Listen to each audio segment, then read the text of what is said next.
Hey, what's up? And welcome to another episode of Room 101, the podcast. I'm your host, the forever educator, your favorite math teacher, Coach V. Welcome to class, and I hope you've had an amazing time since we have seen each other last. How are you? How are you feeling? How has your day been today? Hmm? I hope it's been great. Mine has absolutely been fantabulous. Why? Because I am blessed to spend time doing the things that I love to do on a daily basis. I was thinking about being judgmental. So, I work with teens, and this is a topic that comes up all the time. Okay. Every teenager in school feels that someone is judging them 98% of their time at school. Not even gonna lie, just being honest. Um, and a lot of those feelings create anxiety, create some irritation, creates anger, and you know, we have like fights in our school buildings like constantly. It's like a regular day. At one point I was asking my boys when I was picking them up from school, hey, how was your day? The regular stuff. And then like part of my routine conversation at one point was, so how many fights did you have today? How many? Like that shouldn't even be my question. I Even the question of, were there any fights today? Shouldn't even really be in regular rotation. Where does a lot of that stem from? Well, like I said, a lot of it I've noticed over the past 18 and a half years, people think they're being judged. There's this like commonly used phrase like, only God can judge me. Only God can judge me. What you talking about? It's not necessarily true. Depends on what type of judging you are referring to be quite honest. Are you talking about judgment to condemnation? Because if you're talking about that one, that is correct. But chances are you probably were not. You're probably not talking about that. What you are probably talking about, if you say only God can judge me, is somebody criticizing you, somebody being critical of you. You're probably talking about your own insecurities and how you are reflecting those insecurities on other people in reference to how you think they see you. Ooh, let's break that down. Physiologically, if you don't know what that means, that just means like the way your body is set up physically. Your brain was made to make judgments. It's part of survival. Like if your brain was not able to make judgments, then we would probably be dead and wouldn't live very long.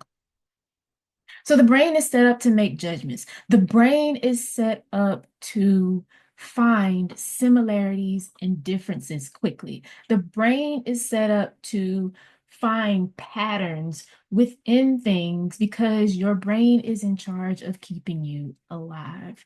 It is the regular MO of what your brain was designed to do when it was created.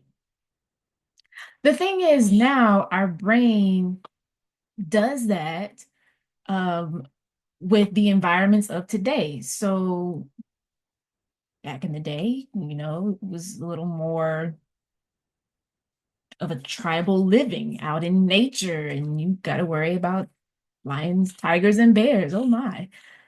Now, your lions, tigers, and bears, um, depending on how old you are for teenagers, it's your peers. It's the adults in your life on occasion, hopefully just on a small occasion. It's the adults in your life, and you can't avoid these things. They cannot be avoided. You cannot ignore them and they go away. You cannot rage at them and they go away. Like, you have to learn how to be in situations where it may be uncomfortable.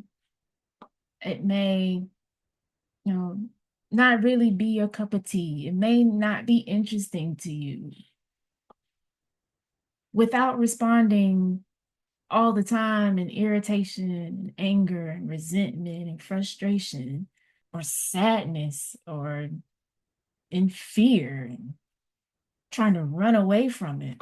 There's one thing that I have begun to develop over the last few years in my life, especially the more I develop personally, the more I've grown personally. I've learned that it's important that when you see something happening with people, um, during an experience or after an experience, how people respond to things. Like a lot of times, I feel like we used to think that that in itself was the problem. Teachers, for example, we have a kid who um, you tell them something and they don't like it, and depending on the situation, that kid might blow up and might, leave the classroom without permission, angry, right? Well, we tend to look at that as the problem. Yeah, you leaving the classroom and I didn't tell you that you could, that it was okay. That is a problem. Okay. Like it's an issue. Let's re identify it. That's an issue. Issues come from problems. So, and problems can like compound. Okay. There's levels to the problems. So, what I've learned is that it's best to get to the root of the problem because the issues that you're seeing, they're indications, they're flashing warning lights. Okay, they are the fruit of a tree that has a root of a deeper problem.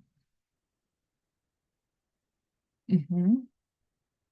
So the thing to remember in these situations with people, no matter how old you are, or just people in general, is awareness of what I'm seeing and awareness that what I'm seeing is only the top. It's only the fruit. It's only the tip of the iceberg. We need to go deeper. We need to go deeper and deeper until we actually get to the main problem, the root problem. So when we're talking about judgment, what is the root of that problem? Why are we so passionate about not having other people judge us? Well, here's what I'm going to propose, and you can take it or leave it. You can like it or not. It is what it is. We get all in a tizzy because we're the ones judging ourselves. We're doing it. We're the one judging ourselves, hands down, all day, every day. How many of us get up and look in the mirror and the first thing we do is point out what's wrong, what we need to fix? We put our clothes on for the day, and the first thing we do is criticize how it looks on our bodies, not hanging the right way. And, these clothes are too big, or these clothes are too small, or that shirt doesn't go with those pants. These shoes are not the right color. I don't have the earrings I wanted to wear with this today. We start judging in a negative way. And we're doing that negative judgment we're being negatively judgmental to ourselves first. We have these insecurities about not being good enough, not being valuable to other people, not being worthy of being with this group of friends or in this circle of people. We're being negatively judgmental to ourselves. Yeah, yeah. Not that we might not have receipts that justify us thinking this way or feeling this way about ourselves. The thing is, just because you feel like you have receipts, that doesn't mean that what you're thinking or what you're saying is the truth. It may be true, but it might not be the truth because truth doesn't change. So for me, it may be true that I had this mole on my face. For those of you who might be saying, well, that ain't gonna change. Well, if you look at my baby pictures, it wasn't there to begin with. Okay. And because of it, I remember when I was younger, I would look at that and I was so insecure about it. I wished it wasn't there. There were people who were picking on me at school. This is like elementary school. And like I hated it. And so I told myself it made me ugly. The only thing I could see when I looked in the mirror at my face was this mole. And I allowed others' comments and opinions to solidify that negative criticism about me until I started believing it and I started saying it myself. Well, fortunately, my mom had an amazing friend who heard me say something about this one time while they were together. We were all, they were hanging out. I was with them. And thank God she decided to set me straight and to dig up that root and get rid of it. Now, it didn't happen overnight, of course. Like I I had to ruminate over what she said to me. She said, "You are beautiful regardless of whether you have that mole or not." And actually, because you have that mole, not only are you beautiful, but it also makes you unique. It is a uniqueness that God has given you for a purpose. And instead of letting other people down you about it, you should be looking at it as a mark of beauty. And so don't call it a mold anymore because that's not what it is. It's a beauty mark. And you are not only already beautiful, but it makes you extra uniquely beautiful. So you remember that and stop letting those other negative statements, those other negative comments, those other negative kids who probably don't look as good as you talk bad about you. You keep your head up. You are gorgeous. Wasn't that an amazing gift that God gave me when I was young? How he didn't let me go too long before he made sure the enemy couldn't dig those roots in any deeper. I thank him for that. And from that, I would love for you to understand that whatever you think is not good about you, it could be a physical thing on your body, it could be something about the way you look, or it could be an inside thing. It could be something about how you feel about you, or maybe you have some sickness and you're letting that define you, or maybe everybody thinks that you're supposed to be perfect And so you let that define you. And it causes you a bunch of anxiety and stress because you feel like, oh, I have to do everything right. And if I mess up, if I do something wrong, that means I'm wrong. And if I'm wrong, I'm bad.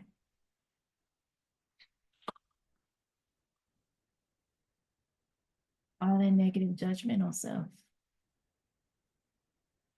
And if these things don't get corrected in us, then what happens?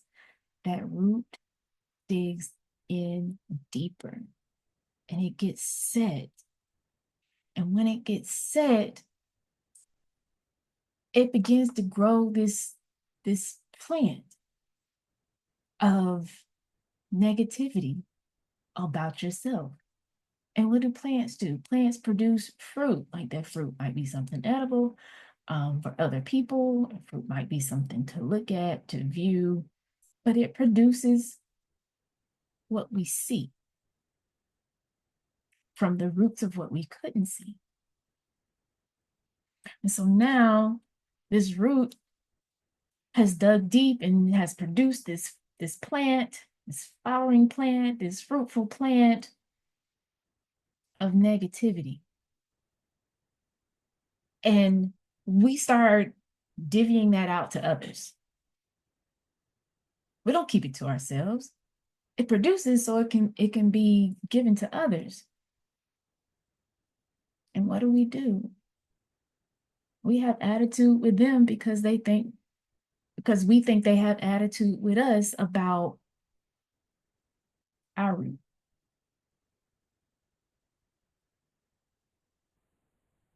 So I want us to be aware. I want us to take time to reflect and think about our actions, our responses, our reactions in different situations. Like, are we getting upset about the same thing all the time? Are we thinking people are telling us about the same thing, judging us on the same thing?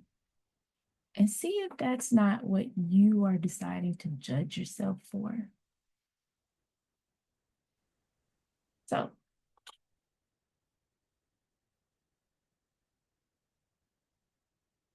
so as it is that time.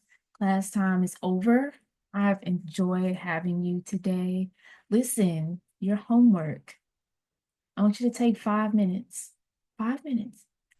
And I want you to think about the last time you got upset with somebody because of what they said about you or because of what they told others about you, because of what you think they think about you. And in your reflection, I want you to consider how much of what I'm thinking right now is based on my negative thoughts that I already have about me. And write about it. 2 to 3 sentences. No more than 5 minutes, okay? And until next time, you know what I always say, I teach, we learn. Be blessed. Have a great day.